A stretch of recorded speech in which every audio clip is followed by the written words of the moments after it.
It's Waxing Lyrical, baby. Hello, Waxers, and welcome to Waxing Lyrical with Mains and Dutch. I'm your host, Mains, and my colleague, already putting a down payment on his PS5 so we can get Spider-Man Miles Morales. It's Mr. Neil Dutton. How are we, Neil? I fear that current economic necessities would mean I'm probably going to have to hold off on the PS5, and by that I mean I only bought the PS4 last September, so I don't think I'm going to be allowed to splash out this early. You ever thought about, so you've got kids, kidneys, and the PS4. Just saying. Tell you what you I only need one of them. Don't know. The others are extravagances. Extravagances, exactly.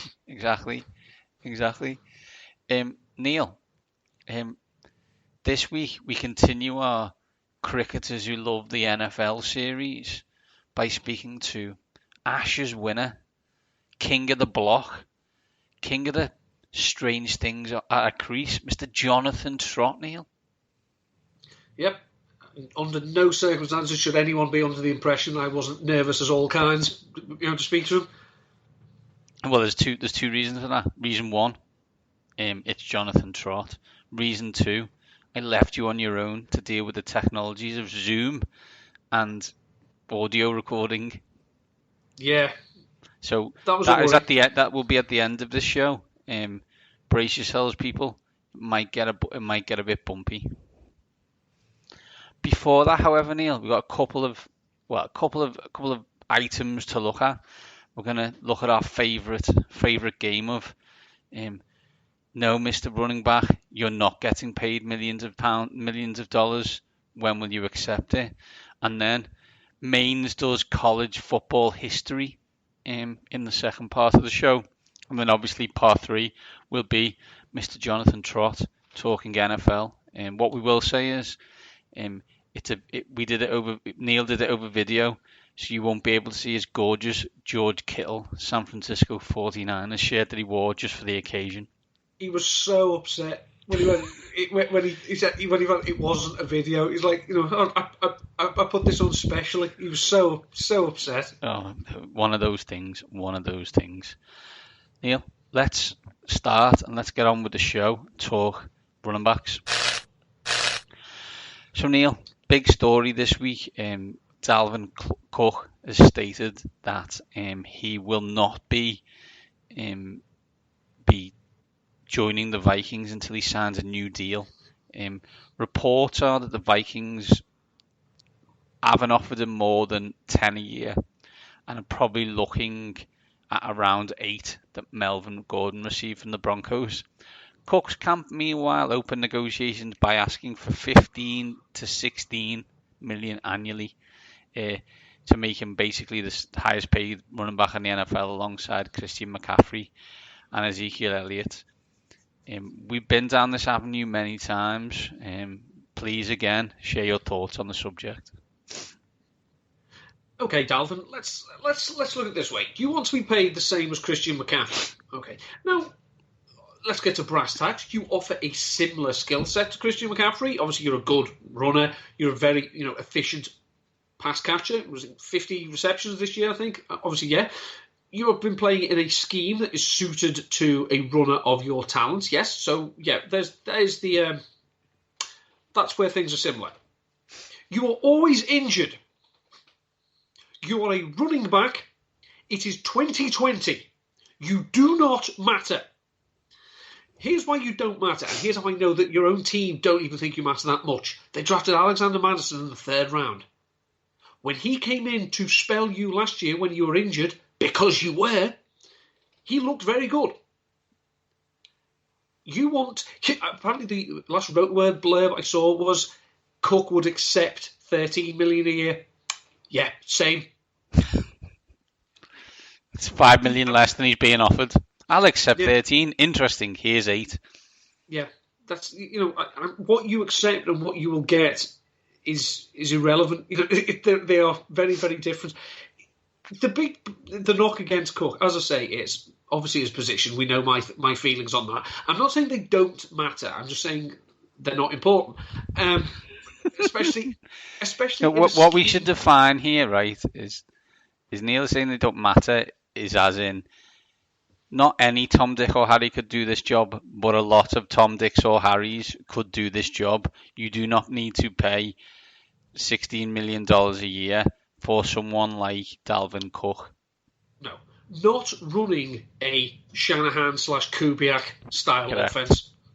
As you can tell me this, obviously, from over the last 20 years. Let's look at the litany of Shanahan running backs who've ran for 8 bajillion yards. Yeah, they've churned out and spat out more running backs than I've had hot dinners, and I've had a lot of hot dinners. They will find someone else to do that job. And now, I will never begrudge a player wanting to get his money. Get your money, that's great. Be realistic. It is the age you live in. And plus, as well, let's get down to real bottom line is Minnesota don't have a pot to piss in financially in terms of cap space. So it would basically what I find interesting on this, Neil, is my understanding was that Melvin Gordon told me he was going to set the market for running backs, and everyone would follow his example. He got $8 million from the Broncos. There's your example, Dalvin. Move along. 59 players. So we have records of 68 running backs have signed multi-year contracts that were at least 3 years in length since 2011.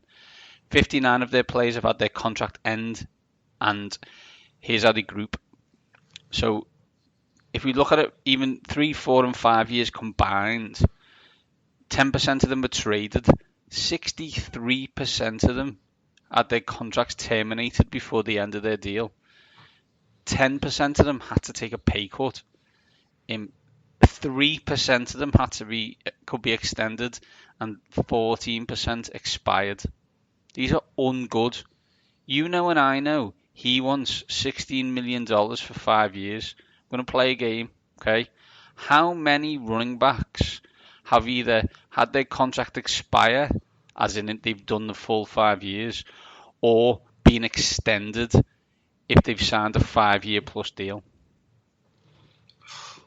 Without having the exact figures to hand, and without having my working out and being nowhere near a pad, I'm going to say approximately none of them. It's absolutely 100% zero. So why would any team do that? If we move away from Dalvin Cook, right, I guess the question becomes, there's four more kind of on the list, as in next guys up who we will kind of laugh at when they ask for similar money. However, 1.5 of them, I guess, have a chance of getting it. Saquon Barkley, Derrick Henry, ain't getting it. But anyway, no. Alvin Kamara, possibility, and Joe Mixon, ain't getting it. No. Barkley and Kamara are different in 2 different ways, right? Barkley is a wonderful talent. However, he will probably get paid a lot of money because they drafted him really high.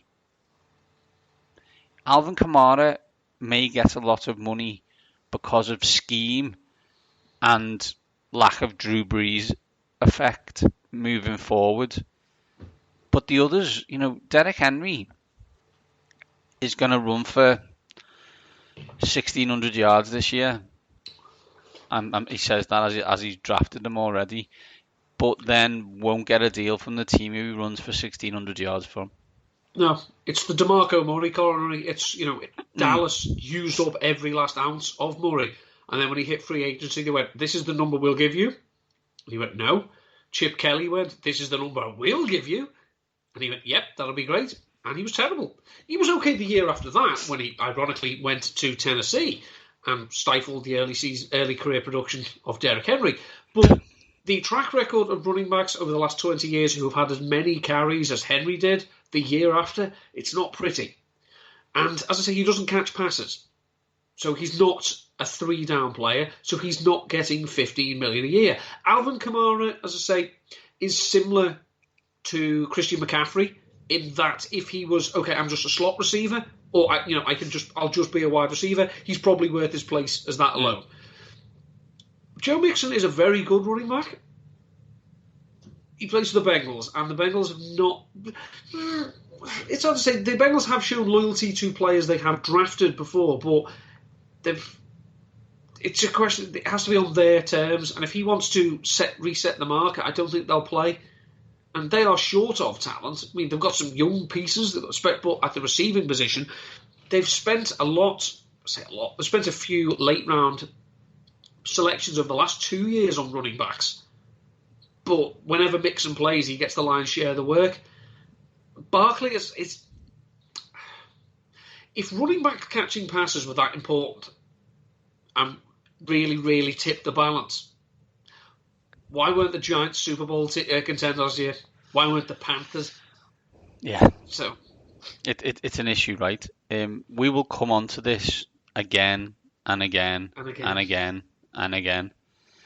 And when we get into talking fantasy, we will tell you that there's 5 lads you want, possibly 6, and then tell you that, it's a crapshoot from that point on. So, get used to it. If you don't like that and you think it's 1984 and running back's the most important position in the NFL, I'm not going to lie to you, this ain't the pod for you. I will say that present ADP data that I've seen across like high stakes and best ball leagues, 11 of the first 15 players selected are running backs. Yeah, but after that, they probably disappeared off a cliff, right? It's like the first 11 and then the next pick is like 67. Do you know what I mean? Yeah. Like, I agree that you want to get a good running back in fantasy. I think that the no running back strategy is a tough one now. But if you don't get one of the big guys, you may as well just not bother. I think if you don't take a running back in the first round of your redrafts this year, you better have a damn good reason why. And the damn good reason why, I don't even think it'll be, it's Michael Thomas. I don't think it's going to cut it. Yeah, definitely. Neil, let's move on and let's talk a bit of history and a bit of college. This is more your wheelhouse than mine, straight away, we should say. Yes, so this week, Reggie Bush was welcomed back into the fold at USC because he was kicked out 10 years ago, and his Heisman Trophy was stripped because he got money. Yeah, because unlike anybody else, Reggie Bush got a fancy car off an agent. And you know what that meant? That meant, he became better at football. And also USC became better at football because some dude bought him a car. Anyway, enough of that. Who was the coach when these shenanigans went down? Fast and loose Pete Carroll. Who I would highly recommend listening to with Steve Kerr, the Golden State Warriors coach. He doesn't sound as fast and loose when he talks on the pod. But there's no doubt that there's certain rules that Pete doesn't abide by, so is totally willing to ignore them. Spoiler alert: Mr. Trott isn't a big fan of Pistol Pete, but that does get mentioned. Shock. But I think sometimes it's easy when we talk NFL fantasy, to get lost in a world of, oh, well, he's crapping, or he's not very good, when only 6 months prior he was the greatest thing ever on a football field. Well, hopefully not. Some of them continue their excellent careers. But what you asked me to look at were best college players of the decade who may not have done what we expected to in the pros. So we'll start with Reggie, although his is even longer ago, obviously 2005. This is his stat line from 2005. 200 rushing attempts, 8.7 yards a carry, 16 touchdowns. He had 37 catches for 500 yards, basically, at 13 yards a carry. He averaged 17 and a half yards kick returns. In his first year, he actually did 27. And in 2004, he actually averaged 16 yards a punt return. If If you haven't seen Reggie Bush in a highlights package, I would suggest doing it. It's unbelievable, and what it shows, I guess, from a college to pros point of view is when Reggie Bush played college, he probably played against on a good week 5 pros on the other team. But when he came to the NFL, they were all pros. So when he used to run backwards and around and then speed away from people to score touchdowns, it looked awesome. The issue was that he usually got caught in the backfield when that happened to him in the NFL. The thing about Reggie Bush, and this was the first, you could argue, the death of the running back, was when the Saints took him in 2006, the argument and the bafflement that people had, but they've already got Juice McAllister. Like, the idea of having 2 running backs who could maybe handle duties was an absolute anathema to some people. It was like, yes, but Juice McAllister can't catch passes. He does nothing in the return game. Whereas Reggie Bush offered that skill set that if he was lined up, straight away he made the offense that little bit more of a challenge, because, well, he might run it, but he might go and run a route because he's actually a good receiver. So he actually, he led to the proliferation of the nickel defense in the NFL, because we have to defend him as a pass catcher as well. It's just, he had some good years. I think he had a couple of 1,000-yard seasons for the Dolphins, but he was not the. He did not, radically alter the landscape of the NFL. He was a good role player on a very good Saints offense, but he didn't. If he'd been that much of a trendsetter, then every year we'd still be seeing running back after running back taken in the first round of drafts, and we don't. Yeah, if we move on, Neil, to another unbelievable player, just out drafted in 2010. It's very easy to just pick a load of offensive players and give you some stats, but I've actually picked a defensive player here. I'm going to give you his stats from the Big 12 title game, in a loss actually 13-12 against Colt McCoy's Texas Longhorns. 12 tackles, 6 for loss, 4.5 sacks. That's actually not possible. That isn't Ndamukong Suh. He was flat out outrageous for the Nebraska Cornhuskers. It's very difficult, I think, when we're not scouts or whatever, to say, oh, that defensive player looks really good, or men against boys. And when you usually do it, you see someone like Chase Young, who's been drafted this year. He's an edge player, and obviously he beats left tackle X or right tackle Y to crush a quarterback. And Ndamukong Suh played defensive tackle and was usually doubled / triple teamed and absolutely destroyed people. I think that one of the big problems as well that we always, Ndamukong Suh went 2nd overall in 2010, I believe. Yeah.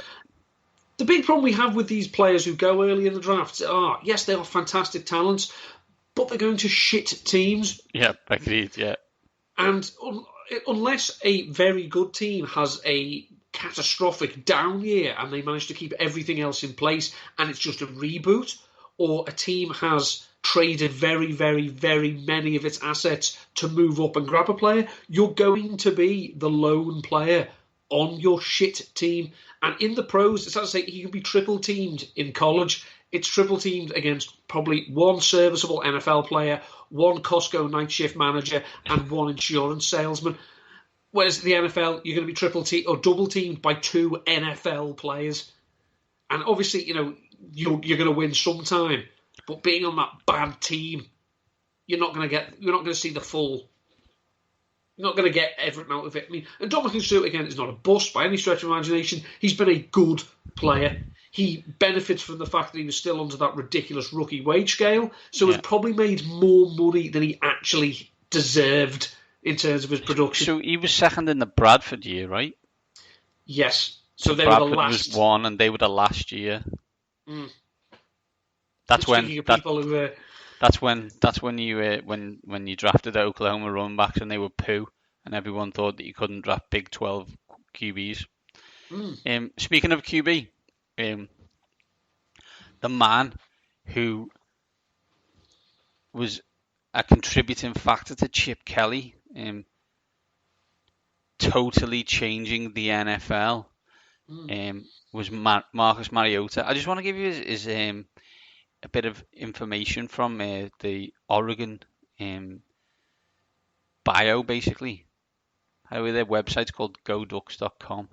Anyway, the most decorated player in school history led Oregon to more wins, 36, than any of his contemporaries in 3 seasons, while holding no fewer than 7 of the program's season and career passing pinnacles and eclipsing conference standards. The Ducks' first Heisman Trophy winner and first from the state of Hawaii became Oregon's second unanimous first-team All-American of all time, with his accolades including Player of the Year by the Associated Press, the Walter Camp Football Foundation, and the Maxwell Award, also bestowed with the Davey O'Brien National Quarterback and Johnny Unitas Golden Arm Awards as the nation's collegiate quarterback. He didn't get drafted first as Tampa decided that they'd rather have someone who can't see properly. Tennessee then decided to draft him and run the ball a lot. And not really include Marcus in that. His final year in college, played 15 games. He completed 68% of his passes for 4,450 yards, 10 yards a clip, 42 touchdowns, and 4 interceptions. He also ran for 770 yards, 6 yards a carry for 15 touchdowns. He was quite good. And then came to the NFL, never got the same offensive coordinator 2 years running.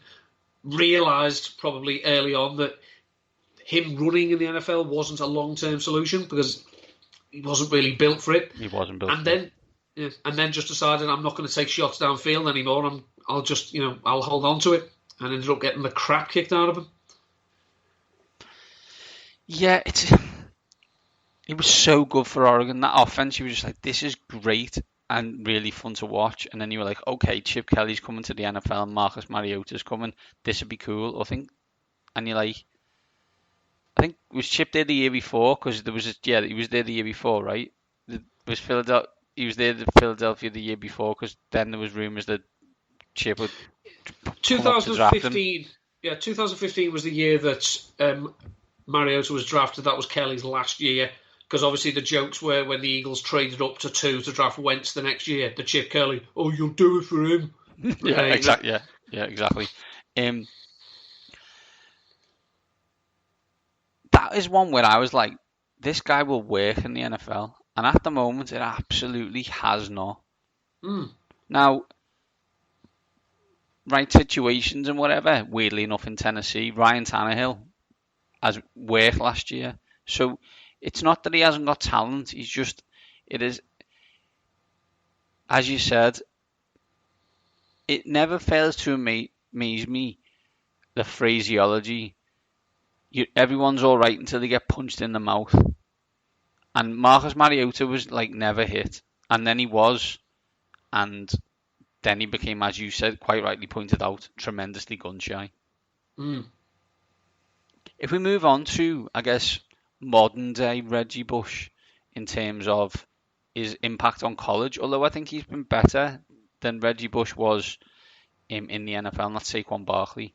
He went to Penn State. He was really good. 217 attempts in his final year, 6 yards a carry, 1,200 yards, 18 touchdowns. He also averaged 11 yards of reception for 3 touchdowns. Unbelievable physical freak, basically, and really, really fun to watch at Penn State. Bit disappointed he's at the Giants, who I hate watching. And I think as well, one thing that people probably need to consider, and this is the big difference, actually, I think, between Saquon Barkley Saquon Barkley and Reggie Bush, is that if you were playing Penn State, you knew what you had to stop. You had to stop Saquon Barkley because they had no quarterback. He was out there, grossly underserving the likes of Chris Godwin and Mike Gesicki. Whereas Reggie Bush had, Matt Leinart under centre and had a plethora of NFL caliber weapons going around. I'm not sure what they feed them at Penn State because some of the athletes they have had in the last few years are frightening. Because, as I say, Gesicki is a monster, and he really shouldn't be that athletic. Miles Sanders isn't quite in the same ballpark as Barkley from an athletic specimen, but obviously is a talented player. Chris Godwin, we all know and love. Alan Robinson, was he Penn State? I think he was, wasn't he? He was. Yeah. So obviously another, never had a good quarterback thrown to him. Dude's done something wrong in a previous life. And never will. Yeah, I think Saquon, again, if he'd gone to a team in the top 10 of the NFL draft, or maybe, he'd be a good player. He'd be a great player, probably. He's the only thing you can really hang your hat on the Giants, and I just worry that we'll never really see how good Saquon Barkley will have been because the team he'll been on has been shit. Yeah, I think you're probably right. Final one, Neil. I know everybody's been waiting for it, so we may as well get it over with. His last season as a college junior, 13 games, 73% will give him percentage completion for 4,293 yards, 37 touchdowns and 6 interceptions. He also ran for 700 yards with 10 touchdowns. He was the era of unbridled optimism, as Tony Kornheiser coined it. He was my quarterback for a period of time. Too short, like a shooting star. Still in the NFL, now backing up Lamar Jackson. It is the one and only Robert Griffin III. Right type of player, wrong type of body. He was a sprinter, right? He was a sprinter, and I think you look. It's funny. You look at Kyler Murray now. Kyler Murray's a baseball player, right? Yeah. He's built like a baseball player, like quite stocky. You know what I mean? And he runs like a baseball player and slides like a baseball player. Okay. Robert Griffin III was a sprinter, long, languid, fluid, looks amazing. Could not slide. No. Looked like he was 3. He didn't know how to slide. And in the NFL, that's unacceptable. Now, there is situations where, and I always hark back to it, the run he did against Minnesota, don't need to slide when you're running the F away from people at that pace. However, you're not always running away from people. You're running to the side when a strong safety is going to knock your head off. Yeah. It's as you say, there have been other running quarterbacks who knew A, how to avoid a hit, and B, what to do to avoid taking a hit. So you've got your Kyler Murray, you've got your Russell Wilson, Cam Newton, obviously is a big bugger, nowhere near as fast as Robert Griffin. Colin Kaepernick is another one. He glided because Colin Kaepernick, had ridiculously long legs, but I can't really remember him taking the hits that Robert Griffin did. So the style of play that he came in, the spread, RPO, he was a triple threat. He was the model of the modern NFL quarterback. He was just betrayed by his body, and then by his coaching staff, and then by the field he plays on. Yeah. It's it was 2012, and Washington were playing on a cow field in a playoff game. For pity's sake, he shouldn't have played that game. He did, and let's be honest, it's never been the same since. Doesn't help. He has a tremendously high opinion of himself, and was trying to show that high opinion of himself to Mike Shanahan, who, in many things, is very good. also a man who has a tremendously high opinion of himself, which is fine because he won 2 Super Bowls. So, there's a bit of, stature to it. But those two egos not going well. Issue again is also the owner likes shiny things, and Robert was the shiniest of shiny things. So, if you were ever wondering how the relationship between coaches and ownership and Robert ended up, check out Kyle Shanahan anytime he talks about Washington.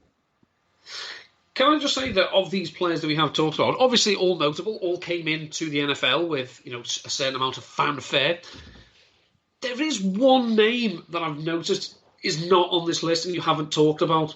If we're talking about decorated college athletes, where's Tim Tebow? So the thing is, right, and this so I'm not looking at decorated stars, right? I'm looking at otherworldly talents. Now, Tim Tebow may be a celestial being, but I was under no illusion that he was any good as an NFL player. He won loads of games. Former, I guess, boss of ours in a previous life, Ollie Connolly, he won't be listening, so it's fine, would slander me for this, but he wasn't very talented as a football player. He just won football games, right? Like, Urban Meyer knew how to win football games. Usually get a load of criminals and Tim Tebow and score more points than the other team. Yeah, sue me. Like, tell me it's not a fact, Urban. Oh, wait, it is. He's not listening either. So well, he's not listening either. But if someone forwards it on, please, I'll look at the rap sheet and you come at me with the lawyer and you suggest to me where I'm wrong. Someone's going to say, "Hey, Urban, you like Jonathan Trott? When you listen to this podcast, and he's going to hear this." What I would say is, yeah. So, no one thought. Tell you what, Tim Tebow, he is a surefire hit in the NFL. No one thought that. Do you know how I know that? Because no one thought he was going in the first round, apart from Josh McDaniels. Everyone thought Robert Griffin was. Everyone thought Saquon was. And Dominican Sue, Marcus Mariota. See, the same argument could be made for one Jonathan Manziel. He was he was unfreaking believable in college. Very different. He actually was game changing. Wow, this could work. And people thought this won't work in the NFL. And guess what? Didn't work in the NFL. Beat Nick Saban led defenses twice. So this is no small feat, right? This is he never plays against pros. He played against Nick Saban defenses. They had loads of pros. Believe you me, my team's got all of them. Doesn't necessarily mean you win games if you get Nick Saban defenses, by the way. But there you go. Yeah. So, yes, Tim Tebow, otherworldly in college, was never under any illusion that he was going to be good in the NFL. Neil, that's it from me and you talking, but let's get on with the genius that is Mr. Jonathan Trott. At the end of that, it will be the end of the show. So at that, we bid you adieu at this point. We'll be back pretty soon, as we'll actually do another interview tomorrow. So we'll have a show out early-ish next week to show that. But until then, these top guys are out. Enjoy the interview. Joining us now on Waxing Lyrical, when I say us, I just mean me, is a man who played 52 tests for England, scored 3,835 runs, 9 centuries, including one on debut against Australia at the Oval in 2009. But more importantly, for the purposes of this podcast, he's a San Francisco 49ers fan. Jonathan Trott, thank you very much for joining us. Yeah, good morning. Thanks for having me. No problem at all.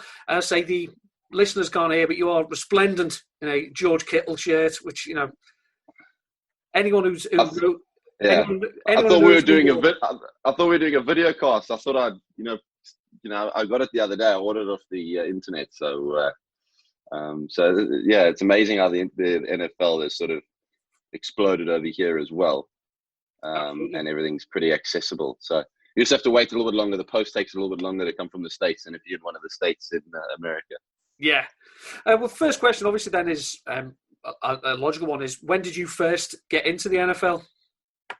Well, in the 90s, my uncle was living in the UK then, and I was obviously living in South Africa at the time with my folks. And my nan and granddad went to Naples. They went to Florida in the 90s, and they brought back a San Francisco cap. They went to the lady at the store and said, "What's the best sports team at the moment for our grandson?" And they brought me a San Francisco 49ers cap, and I loved the cap. I wore it everywhere, and no one really in South Africa knew what it was, because I think in those days, before satellite TV, nothing was really accessible. I think they used to show the Super Bowl in South Africa a little bit towards the mid-90s, end of the 90s. And I remember asking my dad, what is this? And watching the 49ers win, this sort of run that they went on in the early 90s. And sort of fell in love with the game, but it wasn't accessible. I couldn't get to see it because I wasn't in the States, and it was only when sort of Sky started showing it a little bit, or I was able to get on ESPN some college football and that sort of stuff, that I sort of fell in love with the game, and then actually started going to the States before they started showing it here on Sky Sports to watch games around October time at the end of our cricket season. You have actually been to games presumably at that time at the old, at Candlestick Park. I remember going to Candlestick Park when Mike Nolan was coach. Alex Smith was, his offensive line. I remember him leaving a game against the Seahawks. When I go watch a game against the Seahawks, where he got, I think first play of the game, he got sacked and his shoulder went, and it was a complete carnage. I mean, and that was it. I mean, that was the 49ers, through the Mike Nolan. Then we had, Singletary and a few others, Chip Kelly, but obviously one of my favorites was Jim Harbaugh. I think was an amazing coach and turned that franchise around, and got the best out of a lot of players. Obviously, very happy with Shanahan at the moment. He's, I think a very, very unique coach and a very, very brilliant mind when it comes to play calling. And I also like John Lynch, the general manager as well. I think it's a good pairing. I think that's, crucial in any franchise, the general manager and the head coach. The pairing, the understanding and the vision between the two is so crucial where they want to go. Obviously at the Niners, they had a lot of one-year coaches. Tom Sula, Chip Kelly, everyone came in. And I think in the NFL, you need continuity like anything. So when they signed John Lynch to a 6-year contract, Kyle Shanahan to a 6-year contract, that there was a bit of cohesiveness, and it took 2 years, and still trying to get over the Super Bowl loss. Well, sorry, it took 2 years of pain, and now obviously nearly won a Super Bowl in the third year. It's as you say, it's interesting, the idea of continuity, because so many teams they'll hire the head coach, then they'll fire the general manager, bring in another one, and then there'll be this butting of heads because who's really in charge? They're not. It's like a forced marriage, whereas opposed to the 49ers, brought in Lynch and Shanahan together. So that just it's as you say, it creates that partnership that it's your success hinges on me. I think it's a natural instinct when you both brought in at the same time. You're both starting on an even or sort of level playing field. If you've been there a little bit longer, you sometimes think, well, my vision is more important because I've been here longer than you. And if you have that sort of uneven ladder system, I suppose, in a sort of metaphorical way, and I think they were brought in together to both do the same job. So they have that sort of continuity and that mindset, which I think is from the owners. So yeah, I mean, I've been to a few games. I went to Candlestick. I haven't been to the new stadium. I have been to the new stadium. I went there and met and had a look around on a flight back from New Zealand when I was visiting my folks, and I had 11 hours in San Francisco. I decided to get the flight back that I had 11 hours, which I could organize to go and see the facilities, and because the training complex is right next to the ground now, and it was obviously empty, and it was amazing. I've been to MetLife Stadium a fair bit. I was fortunate enough to be sponsored by MetLife during my international playing career. So tickets there was amazing. Going to the MetLife suite at MetLife Stadium is another experience when it comes to hospitality and NFL. It's all wrapped up in one. I went to the Super Bowl in New York. I was fortunate enough to get tickets for that. That was an experience. So yeah, I went to, and one of the highlights I must say is I went to Lambeau Field about 2 years ago after I retired from professional cricket. I got tickets, and I said made sure I was going to watch Monday Night Football, 49ers versus Green Bay Packers. Now, when they say it's cold, that place is cold. Let me tell you. You sit. I remember sitting there, and you sit on metal seats for some reason. I don't know why they make the seats metal, but it was sort of late-ish October. We had gone there during the postseason of the baseball to watch a little bit of that. I'm a Yankees fan in baseball. We're oddly different sides of the country. So we went to Milwaukee to watch the Brewers play the LA Dodgers, I think it was. And then the next day we drove up to Green Bay, obviously. And as soon as the sun's there, and it's okay, the temperature, as soon as that sun drops down, literally this cold air just comes in, and it is freezing. I remember almost stealing clothes from people sitting around me, and the locals felt really sorry for me because I was obviously this bloke who'd never been there before. I had 1 or 2 jackets on. I was literally shaking. And I remember Aaron Rodgers' 2-minute drive at the end won the game for Green Bay, and it was a tough defeat to take, I'm sure. Especially if you've gone all that way, yeah. Yeah, well, it's an experience. I don't. When you go to Lambeau Field, I think it's such a picture. It's so beautiful because you can almost see the sort of history in the ground and the the people that have gone before you. It's almost a bit like Fenway Park in Boston, where they've kept the oldness of it, and then there's little bits of modern added to it. It's not a big modern stadium anymore. You can see the history in it, but it's been looked after in a very tasteful way. And then you can see at the top the new stands where they've had to add new seats. I mean that stadium holds just over 80,000, I think, and only 100. And I looked and I thought it was a joke, but there's only about just over 120,000 people live in Green Bay, but there's 80,000 in the stadium. Yeah, which is quite, and if you're a burglar, you know when to go. You know what I'm saying? So obviously, probably the times they've been, the domestic cricket season would have finished. But have you had a chance to go to any of the London games, like been to Wembley? Or yeah, I've been to a few of the London games. I was fortunate. Before I went to Australia in 2010, I had a contact with the NFL, and they were playing in London the next day, but I was flying the next day. So what he said was, don't want to go to training because I was staying at the Grove, and I went to watch practice. And I learned so many things from the practice that I think cricket could apply in its training.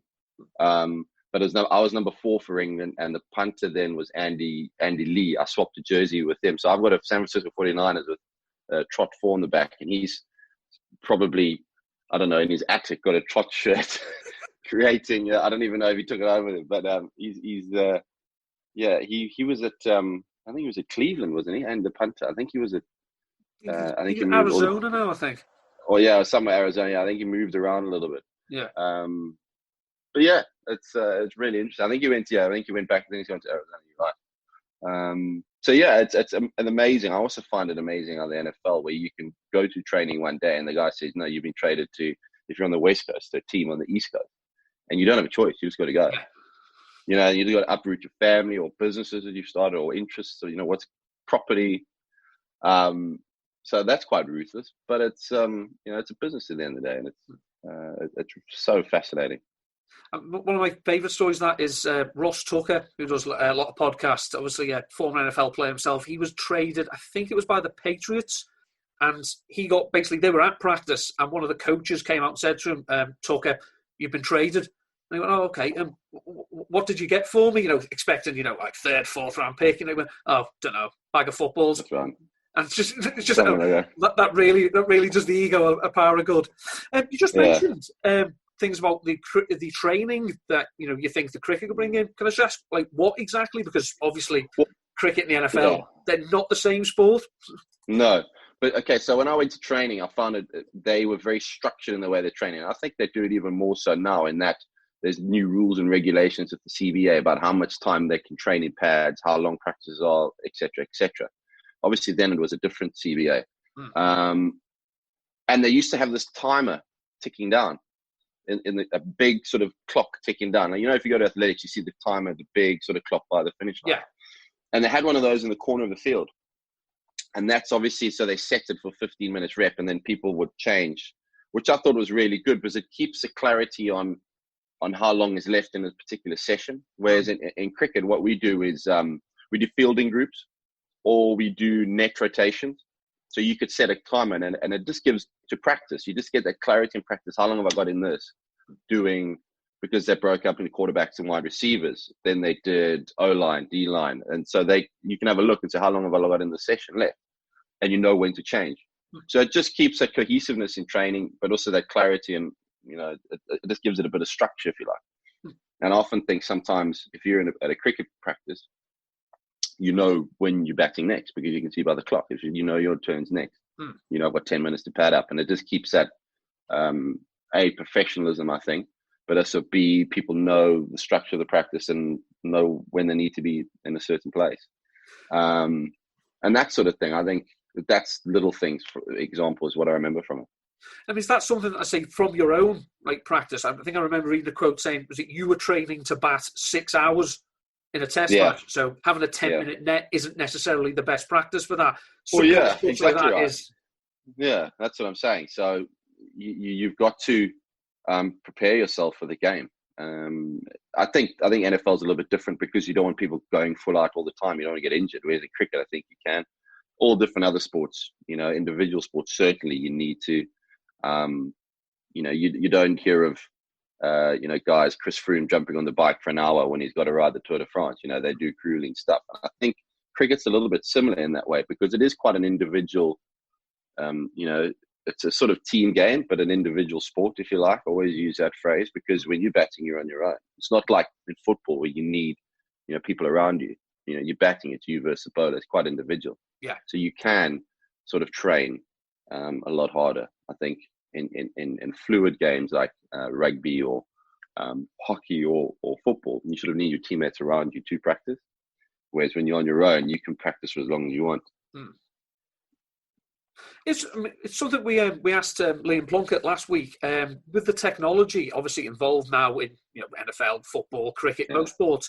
As a bowler, it's easy to use the technology to work out a plan of how to go after a certain batsman.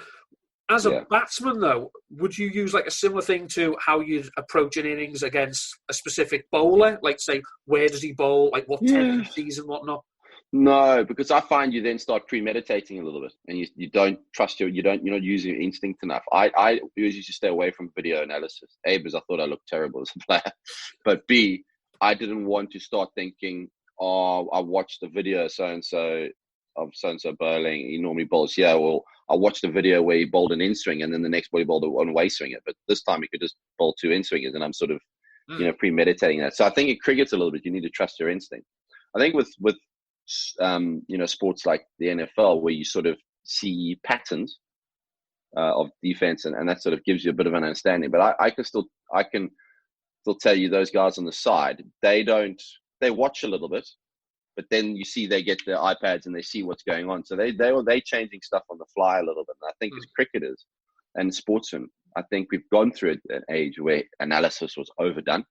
And I think we're going back to a good balance now between analysis and instinct, which is what I think sport is at the moment now. And I think people are starting to go away because it was new, it was powerful. We had 30 cameras giving us 30 feeds or 30 different ways to see a play. It's almost like, well, let's just keep it quite simple. I think we got away from that a little bit a couple of years ago.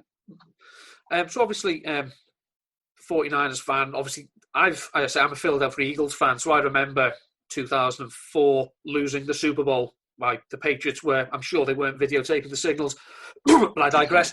Obviously, it's tough to get. It's tough to get back because obviously the Eagles. You lose the Super Bowl. The Eagles, they were still good, but they were never as dominant again. Do you think the 49ers, I mean, it's a weird off-season, obviously, because, no OTAs, no team meetings, whatnot. Are you confident that the 49ers can get back to the Super Bowl? Yeah, very much so. I think they've got the base. Obviously, you need a bit of luck. You need things to go away. I mean, look at the 49ers. They were number one seeds, but they were an inch or two away from being, I think, the fifth or sixth seed. They had home ground advantage. The tackle by Drew Greenlaw on the line against Seahawks. That's a difference, a game of inches, basically. Yeah. If they'd scored there, they would have won. And Seahawks at home is a lot different to the Seahawks on the road, So I don't have much time for the Seahawks, if I'm honest. They're huge rivals. I'm sure Pete Carroll's a lovely bloke. But just because of the rivalry he had, Pete Carroll from USC and Jim Harbaugh, who was at Stanford, those two had always had a squabble. So I was always going to be on Jim Harbaugh's side. And so it is something that's sort of, you never know. You never know, I suppose. It changes so quickly, the NFL, because of the way the draft picks are and the power can change. I mean, the 49ers could have given a massive contract to DeForest Buckner. But then that sort of handcuffs you a little bit for the future as well. So you can see they're still, obviously they traded away. They got in a Kinlaw, who I think is going to be an amazing player at the 49ers, next to Nick Bosa. But you can see they're looking to the future. It's not let's win now for the next 3 years. I think they're building, so that they have a plethora of players. And they're not scared to make big decisions like, trading away DeForest Buckner after Super Bowl, where he was such a valuable player. Or bringing in a guy like Richard Sherman, who's been an enemy of the 49ers. They're not scared of making, tough decisions as long as it benefits the side. And that's a brave thing to do, and they're the correct thing to do, certainly for the franchise. It does look like the NFC West does look, for a time, obviously you go back 10 years and the Seahawks won it with a 7-9 record and whatnot. But since then, you actually look, it's got consistently stronger. So that's what happens, obviously, with the draft picks, where you have, you just keep getting all these number one. You look at the 49ers, all our front rows, this 49 of the 49ers is first round picks now. So basically the power starts shifting around. And that's why the guys like the Patriots, who consistently can perform day in, day out, season after season, you got to take your hat off to them and say, it's going to be very interesting to see how it goes now. And Bill Belichick, I think, is a great coach. But the year that Brady did his knee and they had Matt Castle, they were nowhere near the team. So it is amazing how important that quarterback position is. And a lot of the time, as a coach, you get judged on how good your quarterback is, I think. And so it's going to be very, very interesting to see how they go there. And how come they didn't draft a quarterback? It's quite weird, but we'll see. I think maybe they're waiting for Lawrence next season, maybe. Or they're just waiting for Bill O'Brien to do something Bill O'Brien-y and trade away Deshaun Watson. Maybe. But he's, I think those three quarterbacks who came off early, I think Burrows looks amazing. Tua looks pretty good, and Herbert as well. So I haven't really seen much of Herbert. I haven't watched a lot of Oregon games, but and obviously Tua's been injured, but Burrow, he looks pretty good. I think it's one of those that if Miami Dolphins are just sensible with Tua, like they don't have to play him because they're not winning the Super Bowl. They don't have to play him this year. They can buy with Ryan Fitzpatrick, much for our own entertainment, if nothing else, and let him, really get healthy because this hip problem. It's similar to, as I say, it's putting the pieces around him. It's what the 49ers did. We've got all these defensive pieces. Yeah. So we're solid there. We've got a quarterback. We've got some good weapons around him. It's like, get the offensive line cohesive. Get a few weapons. You've got Devontae Parker, Mike Gesicki. And when Tua is ready, he hasn't hasn't been rushed in, running for his life behind turnstiles at offensive line. So if they're just amazing. Yeah, I mean, and again, it's difficult for me to speak about other sides, but I don't really watch other sides detailed. So the offensive line in other teams, I won't watch as close as, say, the 49ers. But, for example, the team that Jim Harbaugh inherited was done by Mike Singletary, who drafted first-round offensive linemen. As soon as his O-line got good, you saw Alex Smith evolving a lot. He got a lot of stake. He went to 49ers, obviously a first-round pick, a lot of pressure there. But his O-line was terrible compared to the O-line that he had when he got to the championship game against the Giants in the rain at Candlestick. We had Davis, who was a first-round pick. You had Mike Iupati, who was a first-round pick. You had Joe Staley, I think it's the end of the first-round pick when he got drafted. So you had all the pieces there, and you can't. And the thing I love about football is that if you don't have, if you don't have things up front sorted, you can't play. There are basics to the game that are crucial. You got to have a good D line, you got to have a good O line. Otherwise, you can have the best quarterback in the world, but he can't throw the ball when he's on the ground.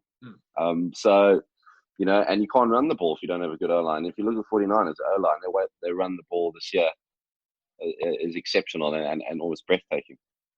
I was liking it. This is why I think it is one of the ultimate team sports, because if you've got 11 men, if 10 of them do their job, but one of them doesn't, you're stuffed. Yeah, it's the cliche, you're only as good as your weakest link. So when someone like Joe Staley's retired now, we get someone in like Trent Williams, which is an absolute godsend, at left tackle. So to look after, Jimmy Garoppolo's back, it's going to be it's going to be really interesting to see how everything sort of pans out, and interesting also to see what Kyle Shanahan can draw up this sort of summer going into the winter in America. Last question I've got for you, Jonathan. Obviously, very, very grateful you've come on. As I mentioned at the top of the chat, you got your century on debut. It actually took a bit of the shine off me that weekend because I got 50 for my team against Prestatyn, and all everyone was talking about was you. So, but I'll forgive you for that. Sorry. I just want to know what your thoughts are about a potential. I mean, obviously, the world at the moment is a strange place. Obviously, the season's going to be different, and we're not getting international games. But what are your thoughts about the prospect of like a London franchise moving forward? I'm very reserved on that. I'm very reserved. I think I quite like the tradition of the game, and I think if you start expanding into London or Mexico or Canada and stuff like that, I just think you take it away from a little bit. I think I don't know. It would be great for London. It would be fantastic, but it'll take years to get a sort of fan base. If you ever go to those games at London, no one really knows what's going on in the game. They just go there for the hospitality. I'm pretty sure of it. And there's no real home crowd. Everyone, everyone don't really knows what's going on. The stadium isn't built for NFL. If you go to all those NFL stadiums, they're built. They're close. Whereas Wembley's very away, and that's why I think football. It's not a great place to go watch football. Personally, I don't think, because you're miles away from the action. And NFL's, I think, more narrower than a football field, just a little bit. I think so. So it's even further away. So I'm not for it, if I'm brutally honest. But because I like the history of it being in America. I think one of the main issues I have is, but the argument, I know what the argument against this is I've pinned my colours to the Eagles. You're a 49ers fan. I wouldn't just automatically start supporting a London team just because they're in London. But I mean, the argument against that is, well, it's not aimed for me. It's for new fans, trying to get them. But ultimately, it would take the existing fans, as it were, to go to the games, to let them build up their fan base and whatnot. But that's what I'm saying. It would take a while. It would take 10 years, I think, for new generation people to come through and new people to take interest in the sport. But I just don't think Wembley. I know Tottenham. Obviously, I'm a Spurs fan as well, so I know they've designed their stadium to host lots of NFL games. They've actually got NFL stadium change rooms on the other side from the home for the football change rooms, and the NFL actually paid money just to have that property. So those change rooms are closed during Spurs matches, and you can actually, and I've heard in boxes on one side of the ground. In the hospitality suites, there's NFL memorabilia in those suites. So the NFL own, so it's actually very much multi-purpose and designed for NFL. So maybe they've got an NFL stadium at the ready there at the Tottenham Stadium.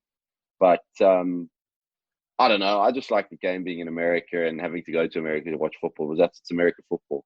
It's not world football. It's American football. Yeah. So I like that. I like the fact to go there, and it's, I think there'd be uproar as well, to be honest. Jonathan Trott, thank you very much for joining us. Brilliant. Thank you for your time.